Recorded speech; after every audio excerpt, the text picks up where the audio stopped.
કેમ છો વિદ્યાર્થી મિત્રો? આગળના લેક્ચરમાં આપણે સમમિતીય કાર્બન, અસમમિતીય, કિરાલ, બિનકિરાલ, પ્રતિબિંબીય સમઘટકો તેના વિશેનો અભ્યાસ કરીએ. હવે ત્યાંથી આપણે આગળ વધીએ. તેના પછીનો જે ટોપિક છે તે છે ધારણ. તેને આપણે ઇંગ્લિશમાં કહીશું રિટેન્શન તરીકે ઓળખવામાં આવે. હવે જો ધારણ જે ટોપિક છે સાવ ઇઝી છે, એવો કંઈ અઘરો નથી. ખાલી તમે વાંચશો ત્યાં ક્લિયર થશે કે એમાં શું આવે છે. તો જોઈએ, જો કોઈ પણ રાસાયણિક પ્રક્રિયા થતી હોય અથવા તો રૂપાંતરણ દરમિયાન, એટલે કે કંઈ ચેન્જ થતો હોય, રૂપાંતરણ થાય એટલે શું થાય, તેના વિન્યાસમાં કંઈક ચેન્જ થતો હોય, તે રૂપાંતરણ દરમિયાન એક સમમિતીય કેન્દ્ર પરના બંધોની અવકાશીય ગોઠવણીની સંપૂર્ણતા સચવાઈ રહે છે, તેને વિન્યાસનું ધારણ કહે છે. કોઈ એક તમે સ્ટ્રક્ચર લઈ લો, એમાં જે સેન્ટર એટમ હોય કાર્બન, અને તેની સાથે 4 અલગ અલગ પરમાણુ અથવા અણુ જોડાયેલા હોય, એ જે 4 બોન્ડ છે, બરાબર, જે સમમિતીય કેન્દ્ર હોય તેને આપણે કાર્બન તરીકે લઈ લઈએ, અને તેના પરના જે બંધો, તેની અવકાશીય ગોઠવણી કેવી રહે, જે પહેલાં હતી એની જ રહે જ્યારે નિપજ બને ત્યારે. પ્રક્રિયકમાં જ્યારે સેન્ટરમાં રહેલા કાર્બન એની સાથે જે 4 સંયોજકતા હોય તેની જે અવકાશીય ગોઠવણી હોય એ જ તમને નિપજમાં જોવા મળે, તો તેને તમે ધારણ તરીકે ઓળખો છો, બરાબર. તો એમાં શું થાય, સામાન્ય રીતે જો કોઈ પ્રક્રિયા દરમિયાન અવકાશીય કેન્દ્ર પરનો બંધ તૂટે નહીં, અવકાશીય કેન્દ્ર એટલે તમે શું કહેશો, જો અવકાશીય કેન્દ્ર એટલે કે કોઈ એક અણુ છે, એનો સેન્ટર એટમ છે કાર્બન, એનું જે કેન્દ્ર છે તેને આપણે શું કહીએ, અવકાશીય કેન્દ્ર. એ કાર્બન સાથે જે આ 4 બોન્ડ હોય, એ 4 જે બોન્ડ છે એમાંથી એક પણ બંધ તૂટે નહીં, તો નિપજમાં અવકાશીય કેન્દ્રની આસપાસના સમૂહોનો સામાન્ય વિન્યાસ એવો જ હશે જેવો પ્રક્રિયકમાં હોય છે. હવે જો પ્રક્રિયકમાં જે અવકાશીય કેન્દ્ર હોય એમાં જે 4 બંધ હોય એ તૂટે નહીં, તો નિપજમાં પણ જે આપણને મળશે તેનો વિન્યાસ એ પ્રક્રિયકનો જે વિન્યાસ હશે એના જેવો જ રહેશે, એમાં કાંઈ ચેન્જ આવવાનો નથી, બરાબર. આવી પ્રક્રિયા વિન્યાસના ધારણની સાથે થાય છે. ઉદાહરણ તરીકે લઈએ, ઉદાહરણ માટે એવી પ્રક્રિયાનો વિચાર કરીએ કે જેમાં -2 મિથાઇલ બ્યુટેન 1 ઓલને સાંદ્ર હાઇડ્રોક્લોરિક એસિડ સાથે ગરમ કરવામાં. જો આખી રિએક્શન જોઈએ, પહેલાં તો આ સ્ટ્રક્ચરને જોઈએ. જો કેટલા કાર્બન તમને અહીંયા દેખાય છે, આ 1, આ 2, 3, આ 4 અને આ 5 કાર્બન છે.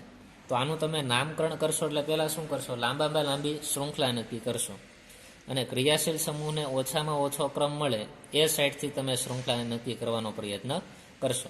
તો જો એક તો તમને આ રીતે મળે, આ પહેલો કાર્બન, અહીંયા કયો હશે, બીજો કાર્બન, આ ત્રીજો કાર્બન, અને અહીંયા ચોથો કાર્બન. આ રીતે તમે શૃંખલા નક્કી કરી શકો, અથવા અહીંયાથી કરો. જો આ પહેલો કાર્બન, અહીંયા બીજો કાર્બન, આ ત્રીજો કાર્બન ને આ ચોથો કાર્બન. તો વધારે સરળ કયું પડે, તો કે ક્રિયાશીલ સમૂહને ઓછામાં ઓછો ક્રમ મળે ને તે શ્રેણી નક્કી કરે. તો અહીંયા જો કાર્બનને પ્રથમ અને આને બીજો ક્રમ આપો, તો આ OH સમૂહને ઓછામાં ઓછો ક્રમ ન મળે. માટે તમારે શું કરવું પડે, તો કે અહીંયા રહેલા કાર્બનને પ્રથમ ક્રમ આપવો પડે. એટલે આ પહેલો કાર્બન, આ બીજો કાર્બન, આ ત્રીજો અને ચોથો. આ રીતે આખી શૃંખલા પહેલાં નક્કી થાય, બરાબર. હવે જોઈએ, જો પહેલા કાર્બન ઉપર OH ગ્રુપ છે, અહીંયા બીજો કાર્બન છે, બીજા કાર્બન ઉપર CH3 છે અને એક હાઇડ્રોજન છે, બરાબર. બીજા કાર્બન ઉપર મિથાઇલ છે ને, એટલે આનું નામ શું થાય, જો 2 મિથાઇલ. આ બીજો કાર્બન છે એની ઉપર આ CH3 ગ્રુપ છે, એટલે 2 મિથાઇલ. આ કેટલા કાર્બન થયા, 1, 2, 3, 4 કાર્બનની શ્રેણી, એટલે બ્યુટેન, 2 મિથાઇલ બ્યુટેન. અને આ પહેલા કાર્બન ઉપર OH છે એટલે એને 1 ઓલ બોલે. તો આનું IUPAC નામ આ રીતે આપશે. અને અહીંયા માઇનસનો અર્થ એવો થાય કે આ કેવો હશે, વામ ભ્રમણીય પ્રકારનો હોય, તેની હાઇડ્રોક્લોરિક એસિડ સાથે પ્રક્રિયા થાય. અહીંયા ખાસ ધ્યાન રાખજો, અહીંયા સેન્ટરનો કાર્બન છે, બરાબર. અવકાશીય કેન્દ્ર આવડું આ છે કાર્બન, આ પહેલો બોન્ડ છે, આ ઉપરનો બીજો બોન્ડ છે, આ હાઇડ્રોજનવાળો ત્રીજો બોન્ડ છે, અને આ નીચેનો છે એ ચોથો બોન્ડ છે. હવે HCl સાથે પ્રક્રિયા થાય ત્યારે CH2OH વચ્ચેનો આ બોન્ડ તૂટે, આ OHની જગ્યાએ કોણ આવી જાય, Cl, અને OH છે એ H સાથે જોડાઈને H2O મુક્ત કરશે. તો જુઓ, તો OHની જગ્યાએ અહીંયા કોણે લઈ લીધી, Cl લઈ લીધી. તો અહીંયા તમે જોશો ને કે અહીંયા સેન્ટરનો જે કાર્બન એટમ છે એના જે 4 બંધ છે એ તૂટતા જ નથી. અહીંયા જુઓ, અહીંયા બોન્ડ છે, આ તૂટ્યો ક્યાંય નથી. જો અહીંયા CH2 છે, આ બંધ તૂટ્યો નથી. ઉપરનો બંધ એમનેમ છે CH3 વાળો. આ સાઈડ હાઇડ્રોજન છે, નીચે CH2 CH3, એક પણ બોન્ડ તૂટતા નથી. માટે અહીંયા જે અવકાશીય કેન્દ્ર સાથે ડાયરેક્ટલી જે આ 4 બોન્ડ છે એક પણ તૂટતા નથી. પણ ચેન્જ આવે છે ક્યાં આવે છે? તો કે આ CH2 સાથે OHની જગ્યાએ શું જોડાય છે? Cl. તો તમે ઓલ ઓવર જોશો ને તો અહીંયા જે વિન્યાસ છે એવો જ અહીંયા વિન્યાસ મળે. વિન્યાસમાં કાંઈ ફેર પડતો નથી. માટે તેને ધારણ તરીકે ઓળખવામાં આવે. બરાબર, આમાં કાંઈ પણ પ્રકારનો ચેન્જ નહીં આવે. અહીંયા જે જીઓમેટ્રિકલ સ્ટ્રક્ચર અવકાશીય બંધારણ હશે એવું જ અવકાશીય બંધારણ આનું હોય, જેને આપણે ધારણ તરીકે ઓળખીએ. બરાબર, પ્રક્રિયકનું જે અવકાશીય બંધારણ હોય તે જ તમને નિપજનું અવકાશીય બંધારણ જોવા મળે તો એ ધારણ તરીકે ઓળખવામાં આવે. બરાબર, ખાલી ચેન્જ શું આવે? તો કે આની પ્રકાશ ક્રિયાશીલતામાં ચેન્જ આવે. કે માનો કે આ ડેક્સ્ટ્રો હોય તો આ લીવો પ્રકારનો થઈ જાય. બરાબર, જો આ કેવો છે? લીવો પ્રકારનો છે, માઇનસ સાઇન એટલે. તો આ કેવો થઈ જશે? પોઝિટિવ સાઇન એટલે ડેક્સ્ટ્રો પ્રકારનો. એટલે આપણે જોઈએ જો એ જ અહીંયા જોવાનું રહેશે કે અહીં તે નોંધવું અગત્યનું છે કે પ્રક્રિયકો અને નિપજોના સમમિતિ કેન્દ્રના વિન્યાસ સમાન છે. જો વિન્યાસમાં કાંઈ ચેન્જ આવતો નથી, પરંતુ નિપજોના પ્રકાશીય ભ્રમણના ચિહ્નો બદલાય છે. અહીંયા જો માઇનસ સાઇન લખતા હતા એની જગ્યાએ કઈ લખી છે? પ્લસ. એનો અર્થ એવો કે આ પોલારીમીટરમાં સમઘડી દિશામાં કોણાવર્તન દર્શાવતો હશે.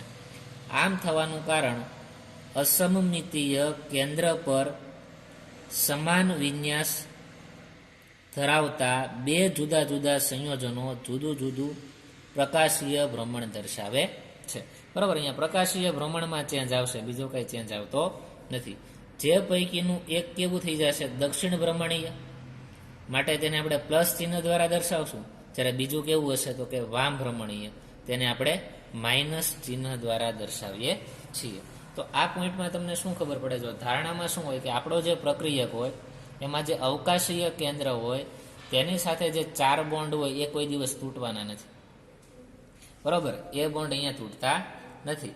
માટે તેનો વિન્યાસ કેવો રહી જાય છે? જે પહેલા હતો એવો ને એવો વિન્યાસ તમને જોવા મળશે. બરાબર, જો આ સાઈડ જમણી બાજુ OH છે તો આ સાઈડ જમણી બાજુ Cl છે. માટે તેના ત્રિપરિમાણીય અવકાશીય ગોઠવણીમાં કાંઈ ચેન્જ ન થાય. માત્ર અહીંયા OH સમૂહની જગ્યાએ Cl આવી ગયો તો એને તમે શું કહેશો? ધારણા તરીકે ઓળખવામાં આવશે. તેના પછી આપણે જોઈએ, જો તેના પછી શું આવે છે? વ્યુત્ક્રમણ, ધારણ અને રેશમીકરણ. બરાબર, વ્યુત્ક્રમણ એટલે શું, ધારણ એટલે શું ને રેશમીકરણ એટલે શું?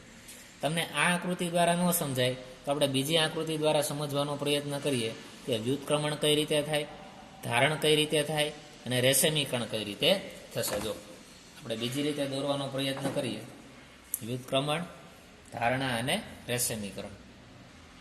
તો આપણે લખીએ, જો શું સમજવાનું છે? એક તો સમજવાનું છે વ્યુત્ક્રમણ,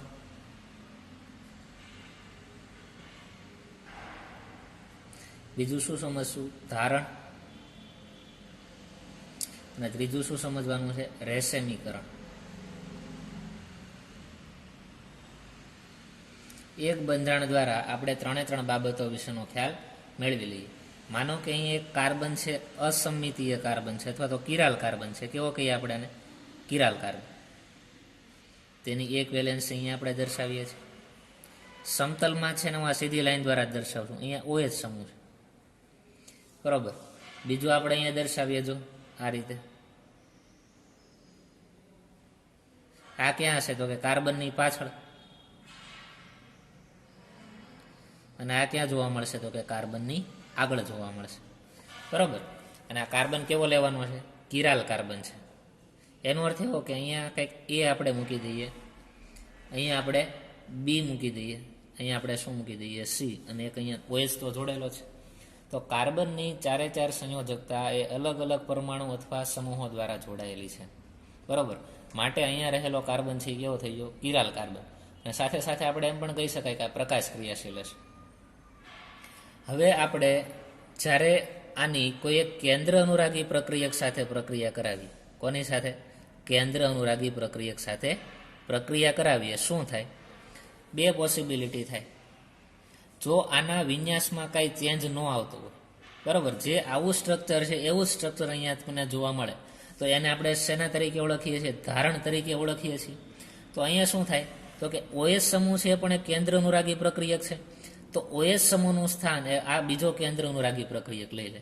તો સ્ટ્રક્ચર કંઈક આપણને આવું જોવા મળે કે કાર્બન સમતલમાં એ છે, અહીંયા OH ની જગ્યાએ કોણ આવે તો કે આ કેન્દ્ર અનુરાગી પ્રક્રિયક સ્થાન લઈ લે. બીજું બધા એમાં વિન્યાસમાં કાંઈ ચેન્જ આવતો નથી, તેના સ્ટ્રક્ચરમાં પણ કાંઈ ચેન્જ આવતો નથી.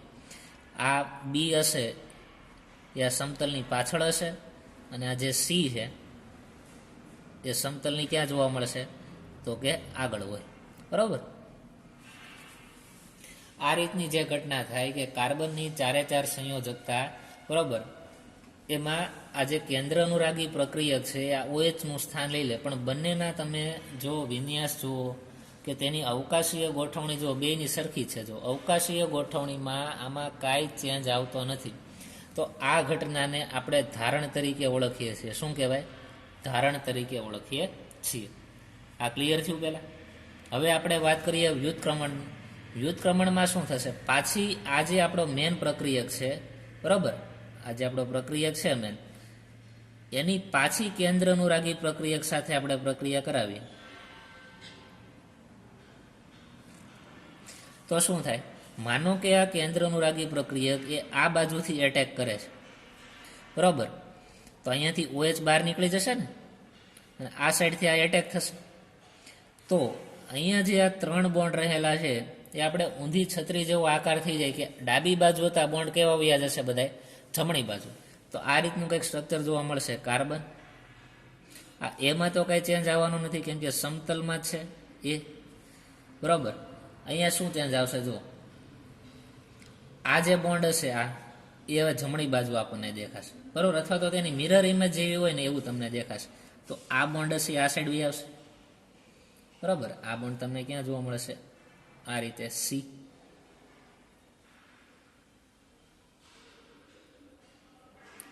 અને આ શું થઈ જશે? બી અહીંયા આવી જશે. અને કેન્દ્ર અનુરાગી પ્રક્રિયક ડાબી બાજુથી આ રીતે એટેક કરે. તો હવે તમે જોશો ને તો આ બંનેના વિન્યાસ ચેન્જ થઈ ગયા છે. બંનેના વિન્યાસ કેવા તમને જોવા મળશે? ચેન્જ થઈ ગયેલા જોવા મળશે. તો આ જે ઘટના છે, બરાબર, આ જે તમને ઘટના જોવા મળે છે તેને આપણે વ્યુત્ક્રમણ તરીકે ઓળખીએ છીએ. શું કહેવાય? વ્યુત્ક્રમણ. કે કેન્દ્ર અનુરાગી પ્રક્રિયક એ કોઈ કિરાલ કાર્બન ઉપર એટેક કરે અને જો તેના વિન્યાસમાં ચેન્જ આવે, બરાબર, તો તેને વ્યુત્ક્રમણ તરીકે ઓળખવામાં આવે. આ નિપજને આપણે એ નામ આપી દઈએ અને આ નિપજને આપણે બી નામ આપી દઈએ. તો વ્યુત્ક્રમણ સમજાઈ ગયું? વ્યુત્ક્રમણમાં શું થશે કે પ્રક્રિયક જે છે એની કેન્દ્ર અનુરાગી પ્રક્રિયક સાથે પ્રક્રિયા થાય ત્યારે તેના વિન્યાસમાં ચેન્જ આવે, ઉલટાઈ જાય, બરાબર, તો તેને આપણે શું કહેશું તો કે વ્યુત્ક્રમણ તરીકે ઓળખવામાં આવશે. હવે આગળ વધીએ. તેના પછીનું જોઈએ, ત્રીજું રહેશે રેસેમીકરણ. રેસેમીકરણ થાય એટલે શું થાય તો કે રેસેમીકરણ થાય ત્યારે આ એ અને બી બંનેનું આપણને શું મળશે? મિશ્રણ મળે. એનું 50% મિશ્રણ મળશે, પ્લસ બીનું પણ કેટલા ટકા મિશ્રણ મળશે? 50% મિશ્રણ મળે.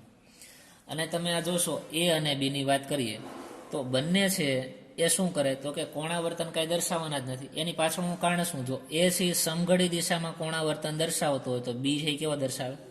વિષમ ઘડી દિશામાં કોણાવર્તન દર્શાવે.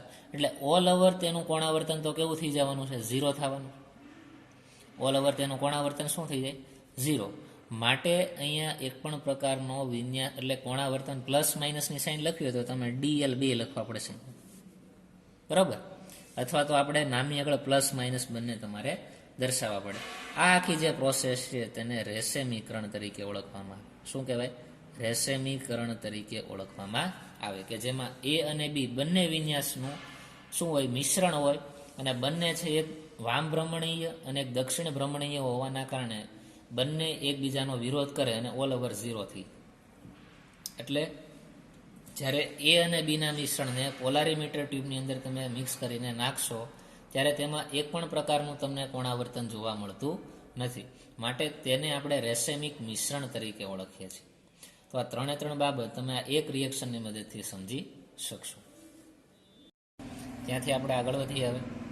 હવે આ વ્યુત્ક્રમણ, ધારણા અને રેસેમીકરણ આના અભ્યાસ ઉપરથી આપણે SN1 પ્રક્રિયા અને SN2 પ્રક્રિયામાં જે રિએક્શન આપણે જોઈ તો તેમાં આપણે એવું સમજાવવાનું છે કે SN2 પ્રક્રિયામાં શું થાય, આ ત્રણમાંથી વ્યુત્ક્રમણ થાય, ધારણ થાય કે રેશમીકરણ થાય, અને SN1માં શું થાય.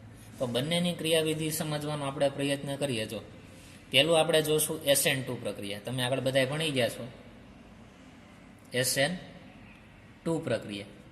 SN2 પ્રક્રિયામાં તમે કોઈ એક પ્રક્રિયક લઈ લે, બરાબર, હેલો આલ્કેન લેવાનો છે. શું લેવાનો છે? Hello alkane. તો એક હેલો આલ્કેન આપણે લઈ લઈએ, તેની આપણે રિએક્શન કરશું કેન્દ્ર અનુરાગી પ્રક્રિયક સાથે. તો એક હેલો આલ્કેન અહીંયા આપેલો છે 2 બ્રોમો ઓક્ટેન, બરાબર, 2 bromo octane sodium hydroxide, 2 bromo ઓક્ટેનની સોડિયમ હાઇડ્રોક્સાઇડ સાથે પ્રક્રિયા કરશું તો શું બને? જો તેનું આપણે પેલા સ્ટ્રક્ચર લખી નાખીએ. સેન્ટર એટમ કાર્બન છે, બરાબર, એની સાથે હેલોજન જોડેલો છે એટલે કે બ્રોમિન. બીજું શું છે તો કે અહીંયા કેટલા કાર્બન છે? C6H30, 6 કાર્બન અહીંયા છે, આ 7મો કાર્બન, બરાબર. બીજું શું તો કે અહીંયા એક હાઇડ્રોજન જોડેલો છે, અને એક શું હશે? CH3 ગ્રુપ છે, બરાબર. આનું નામ છે માઇનસ વિન્યાસ છે 2 બ્રોમો ઓક્ટેન,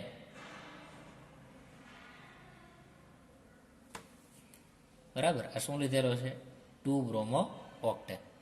SN2 રિએક્શનમાં આપણે એક્ઝામ્પલ જોઈએ છીએ. હવે જુઓ તો આને પહેલો ક્રમ આપશું, આ બીજો કાર્બન છે, માટે બીજા કાર્બન ઉપર બ્રોમિન છે 2 બ્રોમો. કાર્બનની ટોટલ સંખ્યા કેટલી? 6, 7 અને 8 એટલે ઓક્ટેન નામ થાય. હવે આની આપણે કોઈ એક કેન્દ્ર અનુરાગી પ્રક્રિયક સોડિયમ હાઇડ્રોક્સાઇડ લઈએ તો સોડિયમ હાઇડ્રોક્સાઇડમાં Na+ અને OH- હોય ને, એટલે OH- અહીંયા લખી, આની પાસે લોન પેર હશે ને.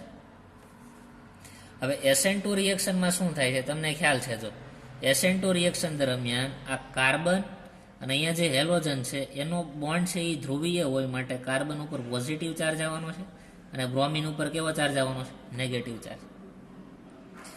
SN2 પ્રક્રિયા જ્યારે ભણતા ત્યારે આપણે એવો અભ્યાસ કર્યો હતો કે OH ગ્રુપ છે ને અને અહીંયાથી એટેક ન થાય. આ OH ગ્રુપ છે ધીરે ધીરે આ સાઈડ આવે ને આ કાર્બન ઉપર આ જમણી બાજુથી એટેક ન કરી શકે. શા માટે? તો કે અહીંયા જમણી બાજુ પહેલેથી માઇનસ ચાર્જવાળો Br- રહેલો છે, બરાબર. તો OH- આના ઉપર એટેક ન કરી શકે, કારણ કે અહીંયા રહેલો માઇનસ અને અહીંયા રહેલો માઇનસ નજીક આવે તો અપાકર્ષણ થાય. તો SN2 રિએક્શનમાં શું થાય તો કે આનાથી વિરુદ્ધ બાજુએ અહીંયાથી કેન્દ્ર અનુરાગી પ્રક્રિયક એટેક કરે. આ શું છે? કેન્દ્ર અનુરાગી પ્રક્રિયક છે, બરાબર. તો આ ડાબી બાજુથી જ્યારે આ OH આના ઉપર એટેક કરશે તો આ ડાબી બાજુના જે 3 વિન્યાસ છે એ ચેન્જ થઈને જમણી બાજુ વયા જશે. તો કંઈક સ્ટ્રક્ચર આપણને આવું મળશે, કાર્બન અને આ સાઈડ શું આવી જશે? CH3, અહીંયા શું આવશે? હાઇડ્રોજન, અને અહીંયા શું આવી જશે? C6H30. અને આ જે OH ગ્રુપ છે એ જમણી બાજુથી તો કાર્બન ઉપર એટેક કરવાનું નથી, આ ડાબી બાજુથી જ આવશે. તો OH ગ્રુપ આ સાઈડ જોડાઈ જશે. તો જુઓ તો ઉપર તમે જે અભ્યાસ કર્યા તેના ઉપરથી તમને શું ખબર પડે છે? SN2 જે ક્રિયાવિધિ છે તેમાં શું થતું હશે? વ્યુત્ક્રમણ થતું હશે. આ રેશમીકરણ તો થવાનું નથી, રેશમીકરણમાં તો મિશ્રણ આવે, અહીંયા કંઈ મિશ્રણ બનતું નથી. 2 ઓપ્શન તમારી પાસે રહે, વ્યુત્ક્રમણ થાય ત્યારે ધારણ થાય. તો તમે કહેશો જો ધારણ થાય ને તો વિન્યાસમાં કંઈ ચેન્જ ન આવે, પ્રક્રિયકના જે વિન્યાસ હોય ને એ જ નિપજના વિન્યાસ રહે. પણ અહીંયા પ્રક્રિયકના વિન્યાસ તમે જોશો ને તો આ ડાબી બાજુ હતા, અહીંયા નિપજ સાઈડ વિન્યાસ જમણી બાજુ આવી ગયા, તો અહીંયા વિન્યાસ બદલાઈ ગયા. માટે ધારણની આ પ્રોસેસ નથી, પણ શું થાય છે? અહીંયા વ્યુત્ક્રમણ થાય. વ્યુત્ક્રમણ દરમિયાન વિન્યાસ ચેન્જ થાય. જો અહીંયાથી અહીંયા જે પ્રોસેસ છે ને આપણે એને વ્યુત્ક્રમણ કહીએ છીએ, તેમાં વિન્યાસમાં શું થઈ ગયા? ચેન્જ થયા. માટે SN2 પ્રક્રિયામાં જે ક્રિયાવિધિ છે, બરાબર, તેમાં SN2 પ્રક્રિયામાં વિન્યાસનું શું થતું હોય? વ્યુત્ક્રમણ થાય. શું થાય? અહીંયા આ જે આખી પ્રોસેસ છે તેને આપણે શું કહીએ છીએ? વ્યુત્ક્રમણ પ્રોસેસ તરીકે ઓળખીએ છીએ. આ ક્લિયર થશે આખી વાત. SN2 પ્રક્રિયાની ક્રિયાવિધિ કઈ રીતે થાય તેની વાત અહીંયા કમ્પ્લીટ કરી. હવે એવી જ રીતે આપણે હવે SN1 પ્રક્રિયાની વાત કરીએ. કઈ રિએક્શન લેશું? SN1 પ્રક્રિયા છે તમને ખબર છે ટોટલ 2 તબક્કામાં થાય. પેલા કાર્બોકેટાયન બને, એ કાર્બોકેટાયનની કેન્દ્રનુરાગી પ્રક્રિયક સાથે પ્રક્રિયા થશે. તો એક પ્રક્રિયક લઈ લઈએ 2 બ્રોમો બ્યુટેન. શું લઈ લઈએ? 2 બ્રોમો બ્યુટેન. તો લખીએ અહીંયા કાર્બન, કિરાલ કાર્બન લેશું. આની સાથે હેલો આલ્કેન છે એટલે કે હેલોજન તો જોડાયેલો છે એટલે આપણે બ્રોમિન જોડી દઈએ. બીજું અહીંયા જોડી દઈએ મિથાઇલ ગ્રુપ CH3. બરોબર. અહીંયા તમે જોશો ને તો આ બ્રોમિન અને આ જે મિથાઇલ ગ્રુપ છે એ એક જ સમતલના છે. બરોબર. અહીંયા હાઇડ્રોજનને આપણે જોડીએ છીએ ક્યાં આવશે? તો કે સમતલની પાછળ છે. બીજું તો કે અહીંયા શું બાકી રહેશે? તો કે CH2 CH3 એ ક્યાં હશે? તો કે કાર્બનના સમતલની બહારની સાઈડ આવે. શું આવે? CH2 CH3. કાર્બનની સંખ્યા ગણો 1 2 3 અને 4. 4 કાર્બન છે અને બીજા કાર્બન ઉપર બ્રોમિન છે, માટે આનું નામ શું થશે? જુઓ તો 2 બ્રોમો 4 કાર્બન છે એટલે બ્યુટેન.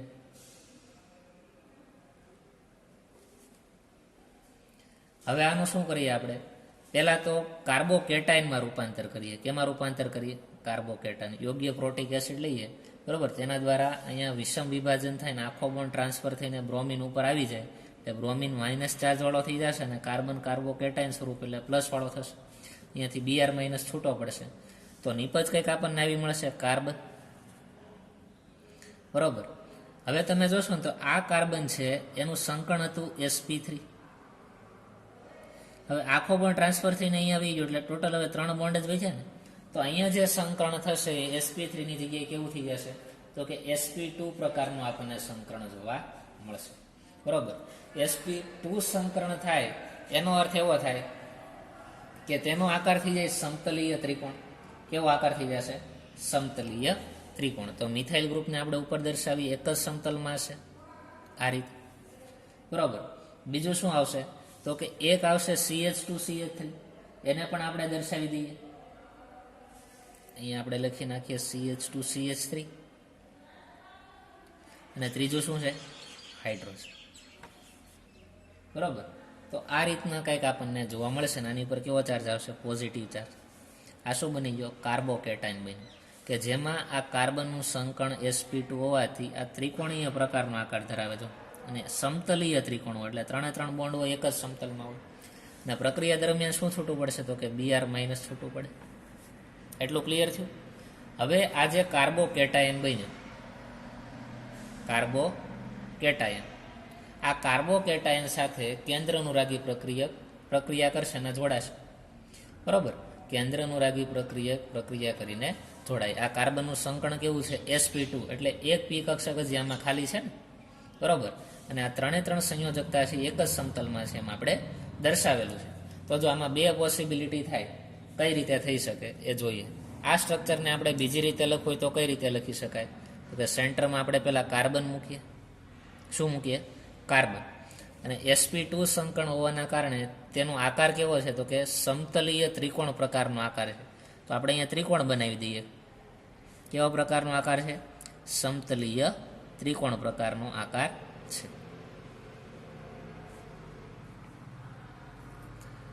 હવે જો તો કાર્બનની 3 વેલેન્સી છે, 3 વેલેન્સી મૂકી દઈએ. એક વેલેન્સી સાથે શું જોડાયેલું છે? તો કે આપણે કહેશું કે CH3. તો અહીંયા આપણે CH3 મૂકી દઈએ. એક જ સમતલમાં હોવાનું જ બધું. પછી તો કે એક શું જોડાયેલું છે? તો કે CH2 CH3. તો અહીંયા આપણે મૂકી દઈએ CH2 CH3. અને એક શું જોડાયેલું છે ભાઈ? હાઇડ્રોજન. તો જો આ એક જ સમતલની વાત થઈ ને, એક જ સમતલમાં હોય અને sp2 સંકણ હોવાના કારણે એક p કક્ષક એની ખાલી છે, એને આપણે આ રીતે દર્શાવીએ. હવે આની સાથે જ્યારે કેન્દ્ર અનુરાગી પ્રક્રિયા કરે, એક્ઝામ્પલ તરીકે OH માઇનસ લઉં. બરોબર. આ શું થઈ ગયો? કેન્દ્ર અનુરાગી પ્રક્રિયા. આના ઉપર એટેક કરે તો આમાંથી 2 પોસિબલ સ્ટ્રક્ચર બની શકે.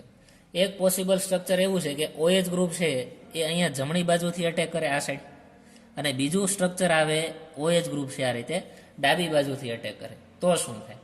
બંને આપણે નિપજ જોઈએ. જો અહીંયા તમે જોશો તો OH ગ્રુપ કાં તો અહીંયા એટેક કરશે, જો આ સાઈડ ઉપરની સાઈડ, અથવા તો OH ગ્રુપ ત્યાં એટેક કરશે તો કે અહીંયા નીચેથી ખાલી છે ને કક્ષક. તો 2 આપણને નિપજ આમાંથી મળી શકે. કઈ નિપજ મળે આપણે જોઈએ. જો એક નિપજ આપણે લખીએ છીએ કાર્બન જો OH ગ્રુપ છે એ જમણી બાજુથી અટેક કરે તો OH ગ્રુપને અહીંયા જમણી બાજુ જોડી દો, બરાબર.